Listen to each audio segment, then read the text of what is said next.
Mga kabukal, ito na yung tari natin mga kabukal. Yung paghasa kabukal, makikita nyo yung matulis talaga. Maganda yung pagkahasa. Makikita mo dito na hindi ka makita ng puti ba. Hindi mo makita yung puti niya. Yan, parang blade na to yung hasa namin. Yung hasa ko, parang blade to mga kabukal. Dito sa dulo, maganda talaga i-diamond mo. Huwag yung iba kasi nakikita ko yung paliko pa ganun. Ano ba yun? Ito sintro to, diamond talaga. Huwag mong, kung maghasa kayo, huwag kayong magmamadali. Dandahanin nyo lang para pulido yung paghasa. O kita nyo yung dulo ng blade nya, o maganda yung pagkahasa, no. Matalim yung paghasa. Maganda pa yung clean talaga yung paghasa. Hindi mo makikita yung lubak-lubak ba, yung wrap. Kaya yung mga taga-hasa dyan, kaparehas ko, makukuha nyo pag ganito yung hasa nyo. Ito diamond talaga, maganda yung paghasa. Flex ko lang to yung mga bago dyang naghasa. Ako matagal-tagal na din yung naghasa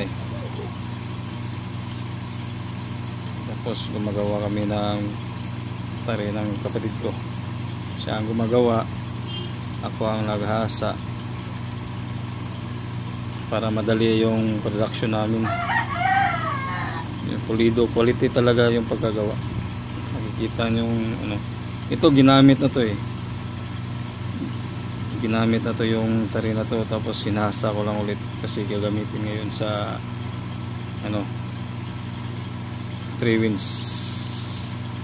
Basta ipalo lang yung tari natin na maganda yung talin, madali lang patayin yung kalaban. Ito lang,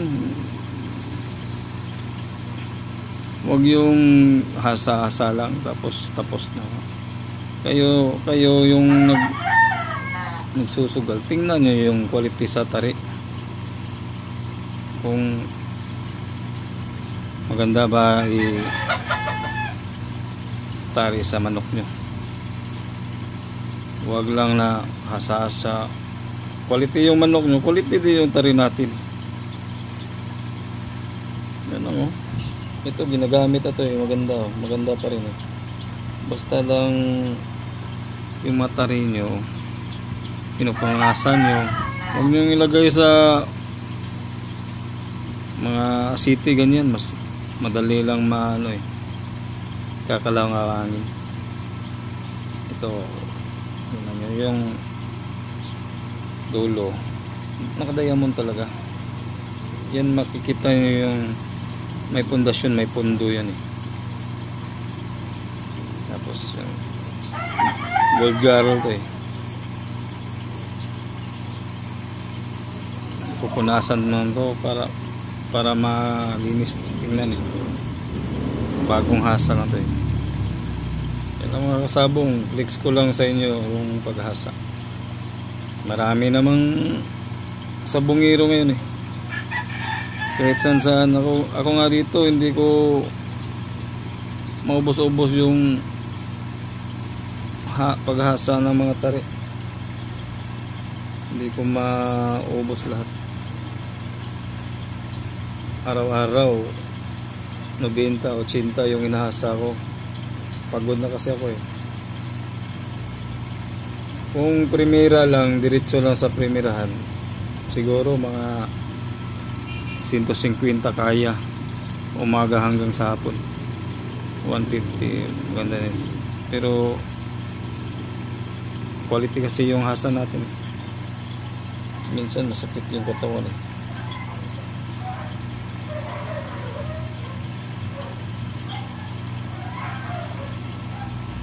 Basta kayo kung magtari kayo ng manok nyo, quality talaga yung tari. Tapos maganda yung kagat. Hindi yung kakapit, hindi yung parang madulas lang tapos parang bleed ba, oh? Kakagat siya parang ano lang. Tapos sa dulo, oh. Pilit talaga, oh. Kakagat talaga, oh. Sarap sa ano? Sa kamay. Mirror finish to eh. Ginagamit na to.